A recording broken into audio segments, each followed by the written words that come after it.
You ask Tiger to solve. This deals with linear equations with one unknown. The final result is x equals -8. Let's solve it step by step. Simplify the expression. Combine like terms.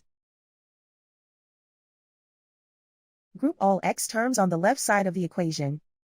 Subtract 2x from both sides. Simplify the arithmetic. Group like terms. Simplify the arithmetic.